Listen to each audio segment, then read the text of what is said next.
ಕಳೆದ 3 ವರ್ಷದಿಂದ ನಿಮ್ಮ ಸೇವೆಯಲ್ಲಿ ಅತ್ಯಂತ ಗಂಭೀರವಾಗಿ ತೊಡಗಿಸಿಕೊಂಡಿದೆ.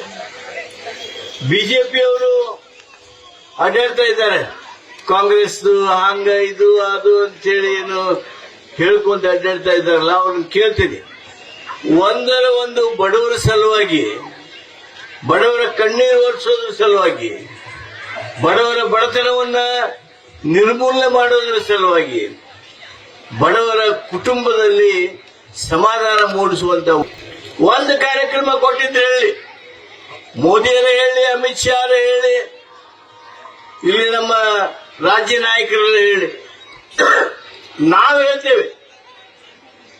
ನಿಮಗೆ ಎಲ್ಲ ತಾಯಂದಿರಿಗೆ ಗೊತ್ತಿದೆ, ಪ್ರತಿ ತಿಂಗಳ 2,000 ರೂಪಾಯಿ ಗೃಹಲಕ್ಷ್ಮಿ, ಗೃಹ ಜ್ಯೋತಿ, ಶಕ್ತಿ ಕಾರ್ಯಕ್ರಮ,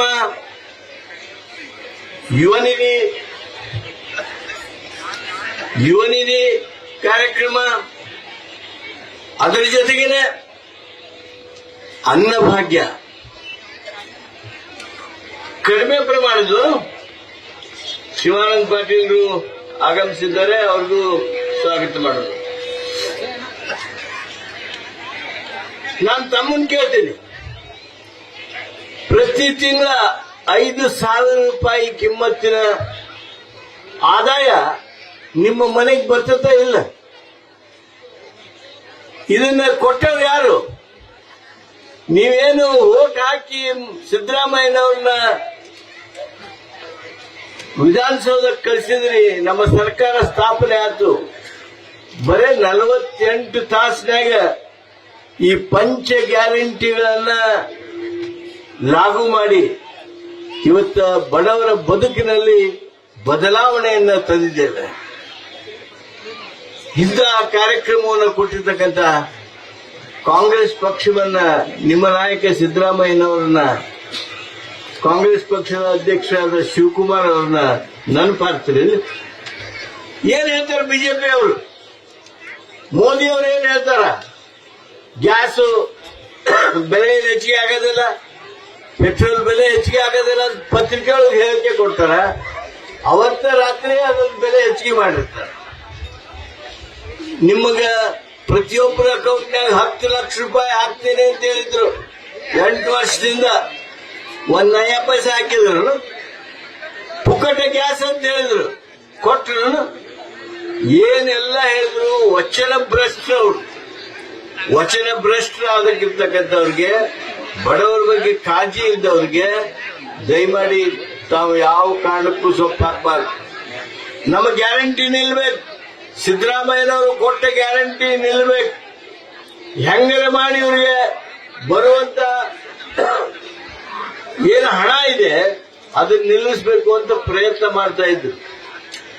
ಅವ್ರೇನ ಪ್ರಯತ್ನ ಮಾಡಿದ್ರು ನಿಮ್ಗೆಲ್ಲರಿಗೂ ಗೊತ್ತೈತಿ. ಗ್ಯಾರಂಟಿ ಬಂದಾದ್ರು ಅಂತ ಹೇಳ್ಕೊಂತ ಹೇಳ್ತಿದ್ರಲ್ಲ. ಸಿದ್ದರಾಮಯ್ಯನವರು 17ನೇ ಬಜೆಟ್ನೊಳಗ ಮತ್ತ 50,000 ಕೋಟಿ ರೂಪಾಯಿಗಿಂತ ಹೆಚ್ಚು ಹಣ ಗ್ಯಾರಂಟಿಗಳಿಗೆ ಇಟ್ಟು ಇವತ್ತು ಸಾಬೀತು ಮಾಡಿ ತೋರಿಸಿದ್ರು ದೇಶಕ್ಕೆ. ಕನ್ನಡ ನಾಡಿನೊಳಗ ಗ್ಯಾರಂಟಿಗಳು ಬಂದಾಗೋದಿಲ್ಲ. ಬಡವರ ವಿರುದ್ಧ ಯಾರು ಇವತ್ತು ಧ್ವನಿ ತೆಗೆದಿದ್ದಾರೆ ಅವರ ಧ್ವನಿ ಸಂಪೂರ್ಣವಾಗಿ ಮಟ್ಟ ಹಾಕಿ ಇವತ್ತು ಬಡವರ ಪರವಾಗಿ ನಿಂತಿರ್ತಕ್ಕಂಥ ಕಾಂಗ್ರೆಸ್ ಪಕ್ಷಕ್ಕೆ ನೀವು ಬೆಂಬಲಿಸಬೇಕು ಅಂತಲೇ ನಾವು ನಿಮ್ಮನ್ನು ಕೇಳೋದಕ್ಕೆ ಬಂದಿದ್ದೀವಿ. ಉಮೇಶ್ ಮೇಟಿ ಒಬ್ಬ ಅತ್ಯಂತ ಚಾರಿತ್ರ್ಯವಂತ ಯುವಕ. ಮೇಟಿಯವರ ಸುಪುತ್ರ ಗ್ರಾಮಾಂತರ ಭಾಗದಲ್ಲಿ ಅತ್ಯಂತ ಒಳ್ಳೆ ಕೆಲಸ ಮಾಡ್ಯಾರ. ಉಮೇಶ್ ಮೇಟಿಗೆ ನೀವು ವೋಟ್ ಹಾಕಿದ್ರಿ ಅಂದ್ರೆ ಉಮೇಶ್ ಮೇಟಿ MLA ಅಷ್ಟೇ ಆಗೋದಿಲ್ಲ. ಉಮೇಶ್ ಮೇಟಿಗೆ ನೀವು ವೋಟ್ ಹಾಕುವುದು ಸಿದ್ದರಾಮಯ್ಯನವರ ಕೈ ಬಲಪಡಿಸೋದಕ್ಕೆ ವೋಟ್ ಹಾಕಿದಂಗೆ.